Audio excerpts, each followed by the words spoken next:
Alright mga kapatid, no? Target ngayon ng Amerika, US na mag-deploy sa Pilipinas ng dagdag na missile at unmanned system mga kapatid, no? Naku po, pag-usapan natin to, ano kaya masasabi ng China rito? Samahan niyo ako mga tol. I'm just a young nigga chillin' on it. First time I seen ice was a Alright, magandang araw sa inyong lahat. Welcome ulit sa ating bagong video reaction, review, commentary, opinion, criticism at kung ano-ano pa. Meron tayong balitang pag-uusapan. Ito ay mula sa PTV Philippines. Sabi rito mga kapatid, target ng US na mag-deploy o maglagay sa Pilipinas ng mga panibagong missile at unmanned system.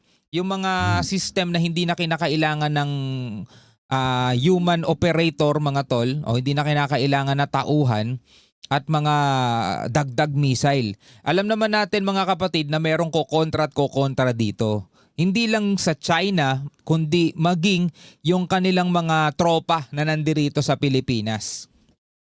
Tututulan nila yan. Ang gagawin nilang dahilan, ang gagawin nilang naratibo, ito'y nagpapahina sa katatagan, nagpapahina sa kapayapaan. Yun naman ang laging sinasabi. Pero di ba binigyan natin ng reaction video kahapon ng China is parang hindi mapigil at lalo pa nilang binilisan yung pag-develop nila ng kanilang mga missile, yung kanilang nuclear expansion. So para saan yung mga yon? Diba? So dito sa atin mga kapatid, walang karapatan ang sino mang bansa na pigilan ang Pilipinas sa pagpapalakas. Yan ang dapat nating tandaan mga tol. Kaya samahan ninyo ako, panoorin natin to mga kapatid. Huwag na natin patagalin pa. Tara na! Unidos ang inaasahang samantala ilang kagamitan pa ng Estados Unidos ang inaasahang darating sa Pilipinas kahit dati nang umalma ang China. Ayan, Samantala sa kabila ng mga natatanggap na Diba? Naalala ninyo yung Typhoon missile, isa, nagkaroon pa ng pangalawa, mga tol, inaalmahan yan. Sinasabi ng China, alisin na daw dito yan dahil nagpapahina sa katatagan. Ang tanong, anong karapatan nila para diktahan ng Pilipinas kung ano ang ilalagay at kung ano ang aalisin? Diba?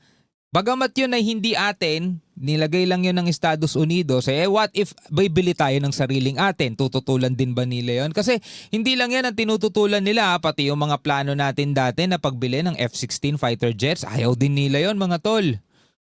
banta, nanindigan si PCG spokesperson for the West Philippine Sea, Commodore J. Tariela, na hindi siya titigil sa pagsasapubliko ng mga ginagawang panghihimasok umano at paninindak ng China sa ating karagatan. Hanggat ang presidente mga tol ay kakampi ng Pilipinas sa ganitong uri ng laban is wag titigil si Commodore J. Tariela. No, pero kapag ang Pilipinas, ang presidente ng Pilipinas mga tol ay napalitan ng isang taong willing ibigay sa mga mananakop ang ating karapatan para daw di umano sa mabuting relasyon, mawawala na lahat ng mga bagay na ganyan, no? Yan ang ulat ni Patrick De Jesus. Posible pang madagdagan ang missile at unmanned system ng Estados Unidos dito sa Pilipinas. Kabilang ito sa mga napagkasunduan sa ika-12 bilateral strategic dialogue sa pagitan ng dalawang bansa na bukod sa ika-80 anibersaryo ng diplomatic relations ay nasa 75 taon na rin bilang magkaalyado. Sana yung susunod na presidente ng Pilipinas, kung bakit ko sinasabi, kasi mga kapatid 2026 na, di natin mamamalayan, lilipas ang taon to, 2027, tapos 2028, panahon na ng eleksyon, mapapalitan na si PBBM. Sino man ang ipapalit natin mga kapatid, no? Nasa sa inyong mga kamay yan. Dahil tayo boboto di ba? At majority naman ang boboto is kayo. Bagamat iba religion ko, maliit na bahagi lang kami, no? Dito sa ating botohan, ang majority pa rin, ang magpapanalo pa rin sa susunod na presidente is yung majority ng mga botante. Kapag napalitan ng presidente natin, dalawa lang yan. Pwedeng ipagpatuloy yung mga ganitong klaseng cooperation, yung mga ganitong klaseng alyansa, or puputulin yan at didikit tayo ulit doon sa isang komunistang bansa na gustong umangkin ng ating West Philippine Sea. So bahala kayo doon mga tol. no? Sa ilalim ng Mutual Defense Treaty. Una rito ay mula 2024 pa nasa bansa ang Typhoon missile system ng US Army. Habang 2025 naman dumating ang Navy Marine Expeditionary Ship o Nemesis missile system ng US Marines na itinampok sa iba't ibang pagsasanay, kabilang na ang balikatan. Ang mga ito sa Pilipinas ay dati nang inalmahan ng China. Suportado ng Armed Forces of the Philippines ang anumang inisyatiba na magpapabuti sa kanilang kapabilidad at interoperability alinsunod sa mga umiiral na kasunduan at batas ng Pilipinas. Simple lang yan, basta meron kayong marinig na tumututol sa mga ganitong klaseng initiative, tumututol sa pagpapalakas ng ating sandatahan, red flag yun mga tol. Red flag yun. Kumbaga isang bahay mo, bahay na marami kayong kayamanan sa loob, merong tumututol sa paglalagay for example ng CCTV, paglalagay ng mga electric fence, tumututol sa paglalagay ng mga matitibay na gate, tumututol sa paglalagay ng lock ng pinto. Iisipin mo na lang, teka, bakit mo tinututulan yan eh?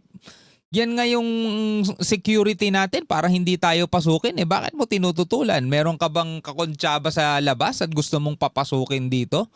'Di ba? Kasi mga kapatid, isipin mo anong bansa sa buong mundo ang hindi nangangailangan ng ganitong klaseng seguridad, 'di ba? Do alam natin merong iilan-ilan na hindi ganun tinututukan yung kanilang military, pero tignan nyo naman kung nasaang lugar tayo ngayon. Tignan nyo naman kung nasaan tayo nakaposisyon at kung ano ang hinaharap nating suliranin. 'Di ba? Meron tayong pinoprotektahang likas na yaman na maraming nagkakaroon ng interes. 'Di ba? Isa tayo sa may pinakamalaking reason kung bakit kailangan natin magpalakas ng ating depensa. Tapos kung meron tayong mga kakilala rito sa ating bansa, mga nagsasabing para sila sa Pilipino, paglilingkuran nila ang Pilipino and yet tinututulan nila yung mga ganitong klaseng pagpapalakas. Bakit? Ang tanong natin, bakit?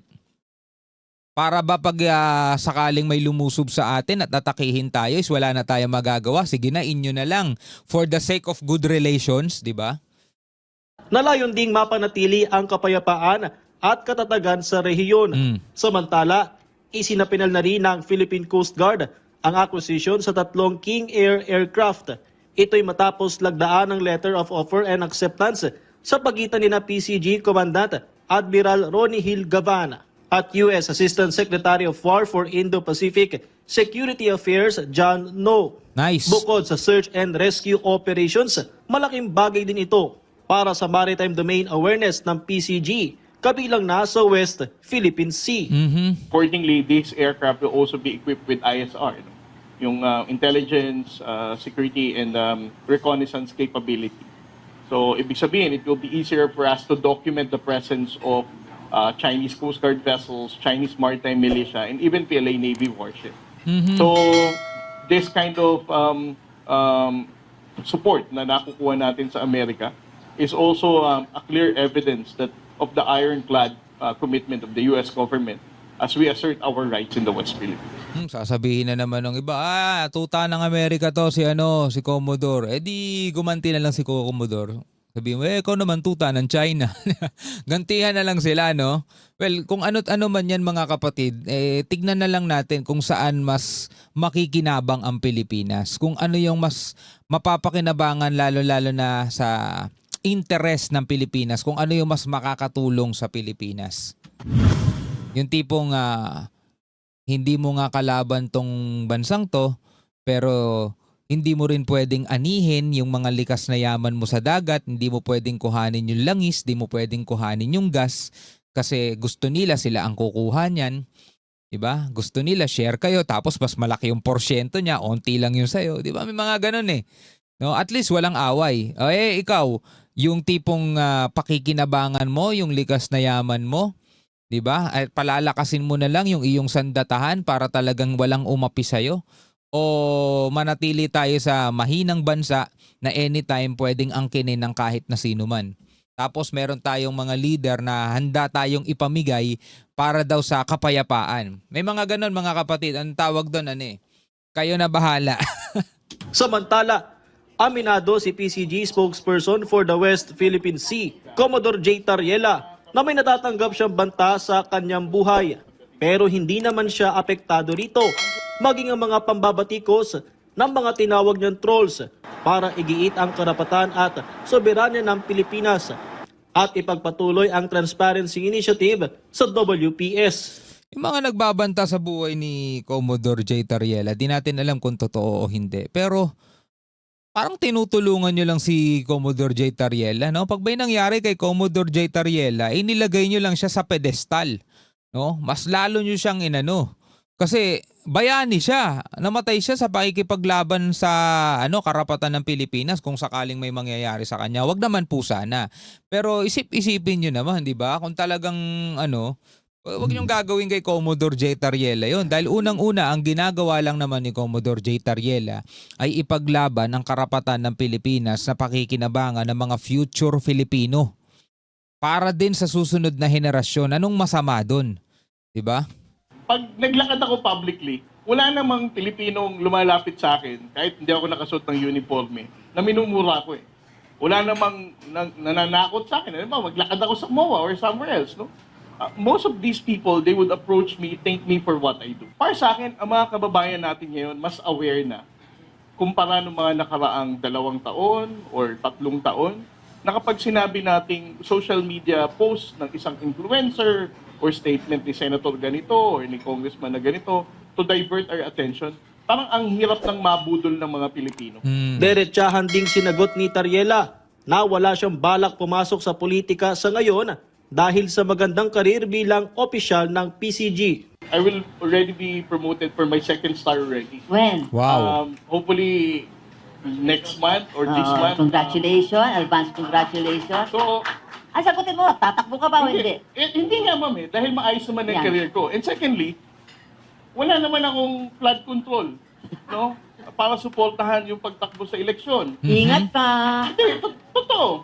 Sa gitna naman ng mainit pa rin na bangayan, nalulungkot daw si dating Senador Francis Tolentino sa mga pahayag at pagbatikos ng Chinese Embassy laban sa ilang senador na tumitindig para sa West Philippine Sea. I stand for what is constitutionally right, what is legally defensible, and what respect should be given to the Senate as an institution. Well, dun sa mga Senado, ang maipagtatanggol ko lang dun is yung mga pahayag pero hindi yung mismong mga senator, mga tol. No, kasi alam nyo mga kapatid, kahit na sinong tao pwede magpahayag ng ganun eh.